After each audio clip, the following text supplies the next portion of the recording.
Este é o terceiro vídeo da série de preparação para o Exame Nacional, onde vamos falar sobre a tabela periódica. Portanto, é o último tópico do tema do domínio de elementos químicos e a sua organização. Portanto, a tabela periódica tem várias formas de ver a sua organização, ou seja, há diversas formas de fazer uma classificação dos elementos aqui na tabela periódica. Resumidamente, vocês já nesta fase já sabem que a tabela periódica está organizada segundo ordem crescente do seu número atómico. Portanto, essa é uma das suas classificações. No entanto, já vemos aqui outras identificações, que é fazer aqui a visão, ou seja, a identificação dos grupos, não é? Portanto, ela é constituída por 18 colunas, que nós identificamos como sendo grupos, e é constituída por 7 períodos, ou seja, 7 linhas. Depois aqui já vai aparecer também, que nós vamos já falar à frente, porque também nós já falamos sobre a configuração eletrónica, nós também podemos fazer aqui uma classificação em termos do bloco S, bloco P, bloco D e bloco F, que está relacionada com, de facto, a configuração eletrónica e os eletrões que estão na última camada.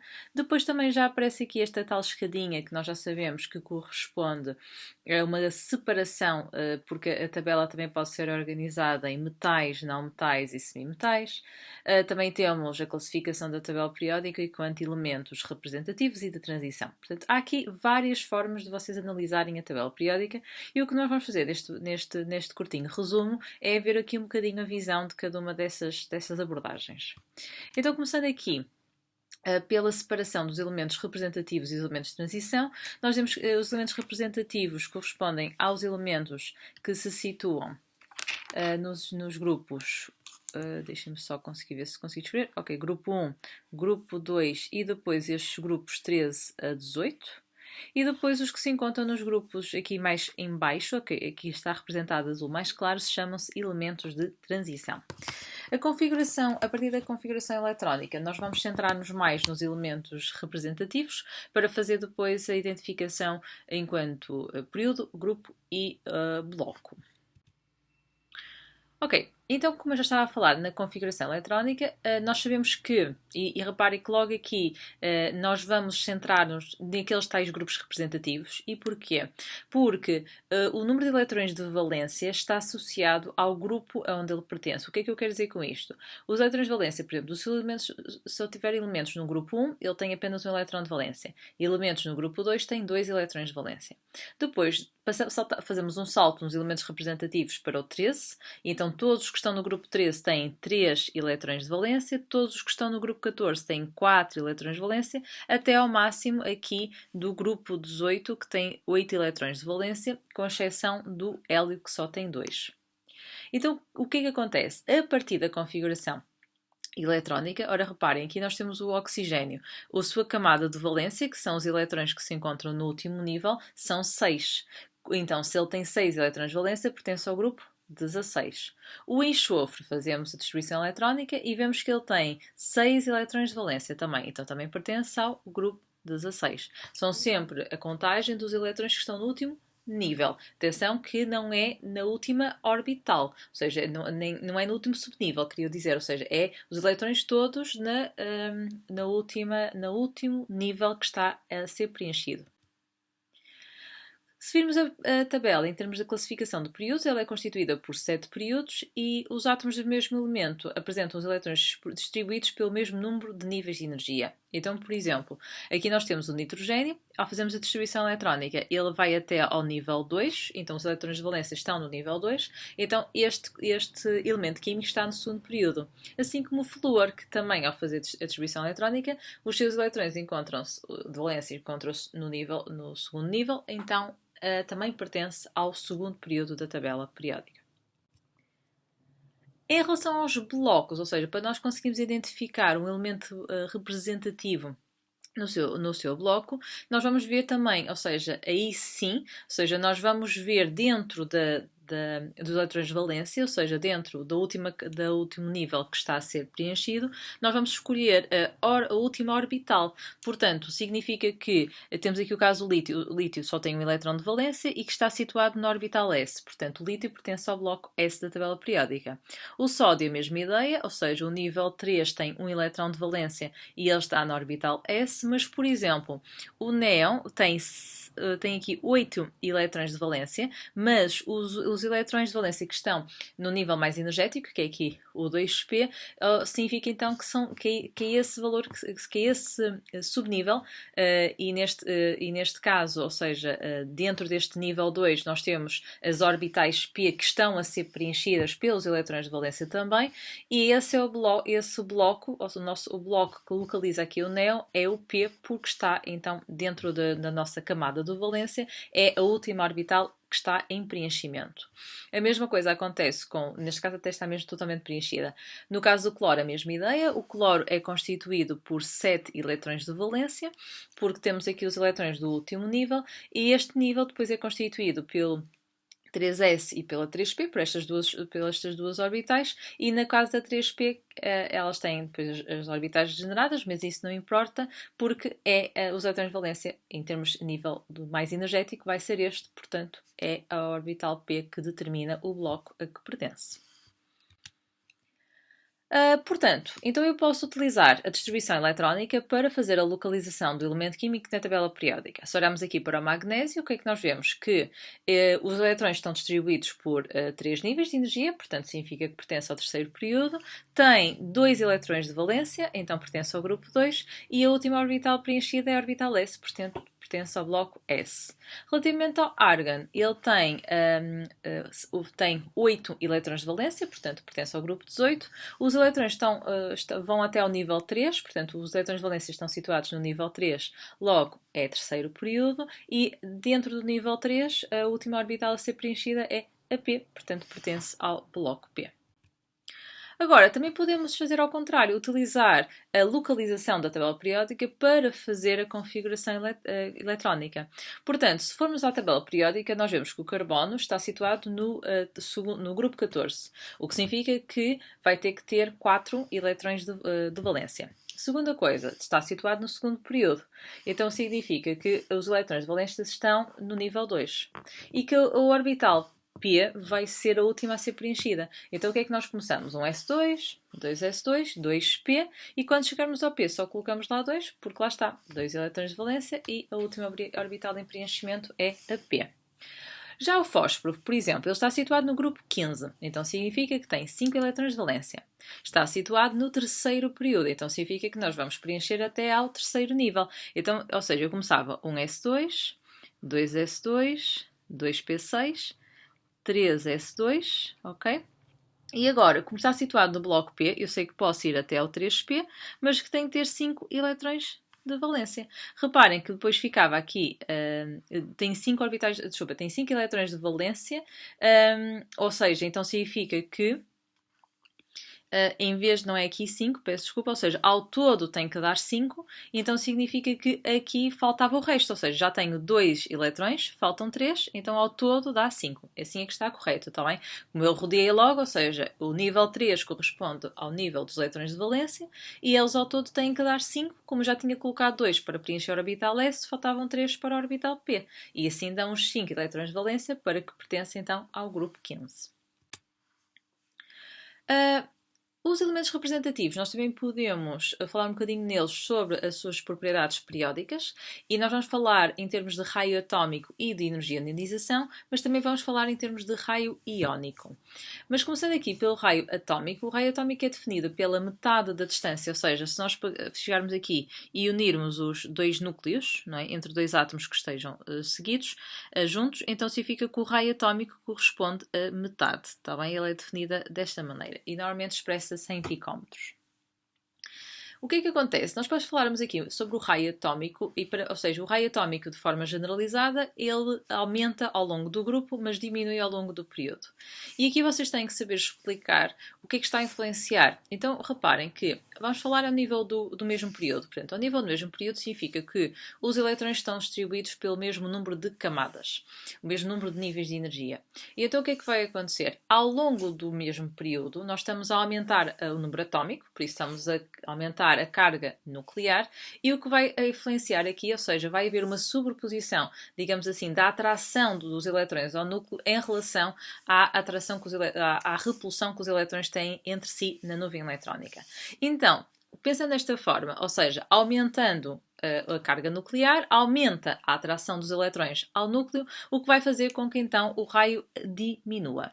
Se falarmos em termos de grupo, ou seja, para os elementos do mesmo grupo, à medida que nós avançamos de período, o que é que vai acontecer? Tem aqui alguns exemplos. Vamos aumentando, ok, o número de níveis que estão a ser preenchidos. Então significa que os eletrões, em particular os eletrões de valência, vão ficando cada vez mais afastados do núcleo, e então significa que a ação do núcleo sobre os eletrões de valência vai sendo menor.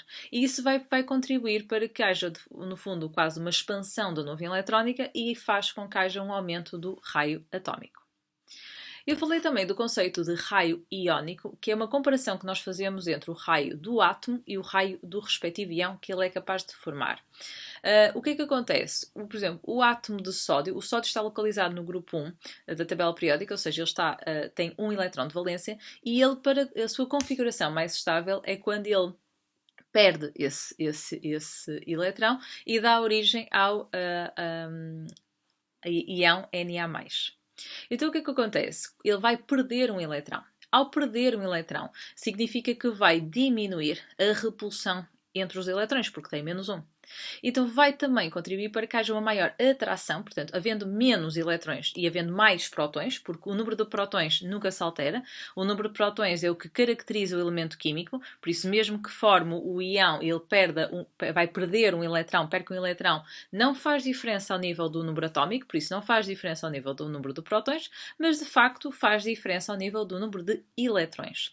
E nesta perspectiva, ou seja, se ele perde, então significa que vai ter menos repulsão no nível dos elétrons, não é? Então o núcleo vai ter uma maior influência sobre eles e vai contribuir para que haja uma contração, e então vai contribuir para que o raio do íon seja menor comparativamente ao raio do átomo que lhe deu origem. Se falarmos em termos de, por exemplo, elementos que têm tendência a captar elétrons para formar uma configuração mais estável, temos aqui o exemplo do cloro.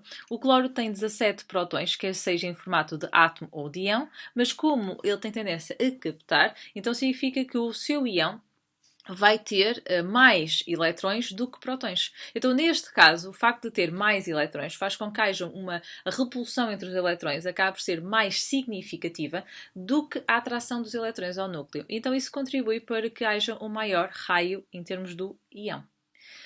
Portanto, neste caso, o raio do átomo é menor do que o raio do íon.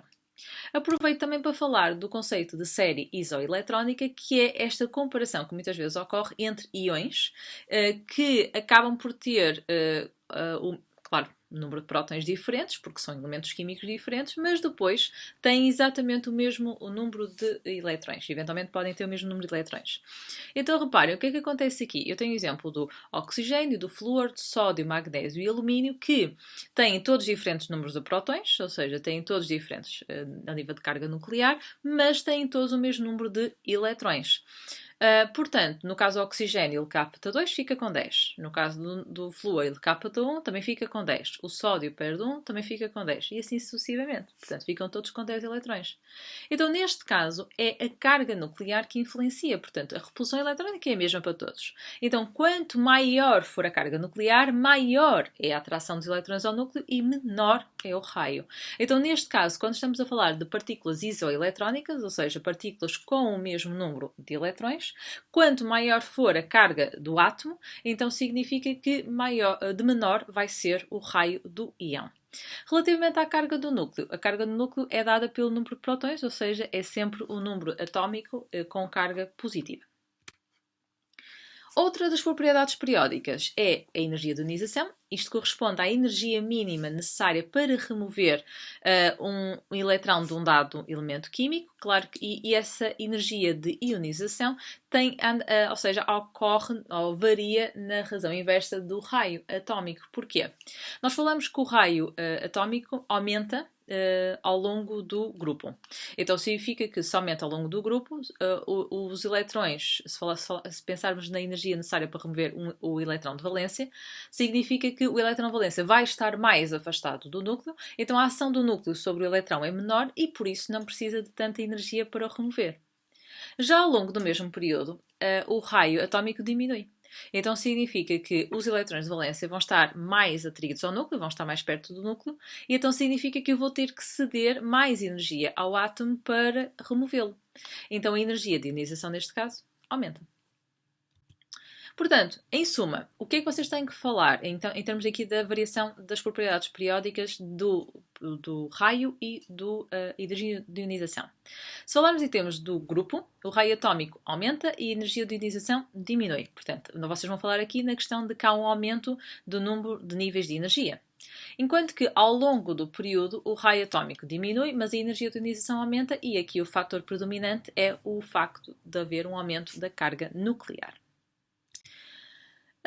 Queria também fazer aqui uma distinção entre propriedades de um elemento e propriedades da substância elementar, que pode ter origem nesse elemento.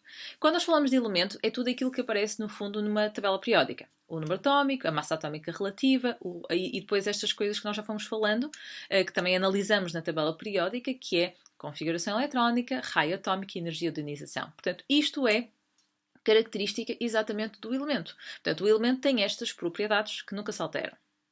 Agora, quando nós estamos a falar em termos de substância elementar que dá origem, que partiu desse elemento, reparem que eu depois aqui o exemplo do oxigênio, O2, e também podia ter posto o O3, que é o ozono, mas que já não vai ser, ou seja, as propriedades que eu falei atrás do oxigênio são as mesmas, mas a forma como a estrutura se forma, do O2 e do O3, vai levar a que não tenham o mesmo ponto de fusão, não tenham o mesmo ponto de ebulição, a massa molecular não vai ser a mesma, a massa volúmica, ou seja, a densidade também não vai ser a mesma. Portanto, isto são características que não são do elemento, mas sim da forma como, ao formar uma substância elementar, vai aqui alterar vai ter aqui outras propriedades.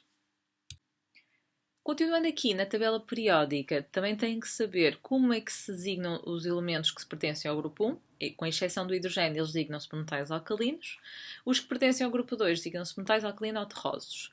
Os que pertencem ao grupo 17, halogénios, e os que pertencem ao grupo 18 são os gases nobres. Reparem que aqui também temos uma subdivisão da tabela periódica em termos de metais, não metais e semimetais. Os semimetais são aqueles que ficam ali naquela escadinha. Em relação mais concretamente aos gases nobres, poderá ser questionado relativamente à razão deles terem uma baixa reatividade e está relacionado com o facto de, com exceção do hélio, eles têm, quando nós fazemos a distribuição eletrónica, eles têm sempre na última camada 8 eletrões de valência. Então significa que ou seja, a baixa reatividade acaba por estar associada à questão de que não há hipótese deles ou seja, não têm tendência para formar íons e nem têm tendência para se combinarem com outros elementos químicos, está bem? Portanto, eles têm uma elevada estabilidade e além disso têm uma enorme energia de primeira ionização. No entanto, se estivermos a falar dos outros grupos, está bem? Sem ser o grupo 18, portanto, que não tem tendência para formar íons, e em relação ao grupo 1, 2, 16 e 17, nós podemos, com exceção no caso do grupo 1 do hidrogênio, que não pertence a nenhuma das famílias, eles têm um eletrão de valência, portanto, têm tendência a formar íons monopositivos. No grupo 2 têm tendência a formar, tem 2 eletrões de valência, portanto, têm tendência a formar íons dipositivos. No grupo 16 têm sempre 6 eletrões de valência, portanto têm tendência a captar 2 eletrões para ficarem estáveis e, portanto, formam íons dinegativos. E no grupo 17, 7 eletrões de valência, têm tendência a captar um eletrão e, portanto, formam íons mononegativos. Terminamos então aqui esta pequena revisão sobre a tabela periódica e vemo-nos no próximo vídeo, mas não se esqueçam que para este tema, já têm uma ficha no site que podem resolvê-la para esclarecer algumas dúvidas em relação a estes temas.